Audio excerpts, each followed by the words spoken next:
Nakakapagod magmahal, lalo na pag ikaw na lang palagi ang nagmamahal. Ang sakit naman yan, MCM38. Pero pakinggan mo to. Alam mo yung feeling na mahal mo siya, pero palaging ikaw na lang yung nag-e-effort. Ikaw na lang yung nag-a-adjust. Ikaw palagi yung umiintindi. At ikaw palagi yung nagpapatawad. Tapos one day, mapapatanong ka na lang sa sarili mo, ganito ba talaga yung pagmamahal? Nakakapagod? Let me tell you something. Hindi ka naman tamad magmahal. Sadyang napagod ka lang kasi ikaw na lang palagi yung mag-isang nagmamahal. Love is not supposed to feel like survival. Hindi siya parang trabaho na kailangan ikaw palagi yung duty.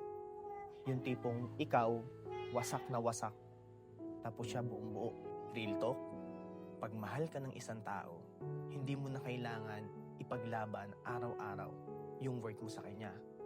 Hindi mo na kailangan ipaalala everyday kung paano kanya tratuhin ng tama. Kasi bakit? Kusa niyang ibibigay yun sa'yo dahil mahal ka niya. Kaya kung nasa sitwasyon ka ngayon na ikaw na lang palagi yung nagmamahal sa kanya, sa totoo lang, that's not love.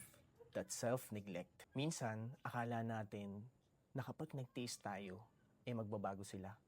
Pero yung totoo, habang nagtitiis ka at hoping na magbago sila, nakakalimutan mo na sarili mo na yung unti-unting nawawasak at nawawala. Here's the reminder you need today.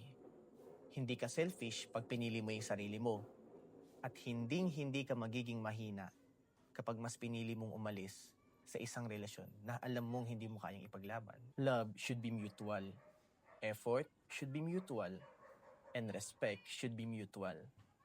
And the right person, hindi ka niya nahayaan mapagod mag-isa. Kaya kung napagod ka, pahinga ka muna. Okay lang. Ibalik mo muna ulit yung pagmamahal sa sarili mo. Dahil one day, may darating at darating sa'yo na hindi mo na kailangang pilitin. Dahil sabay kayong lalaban.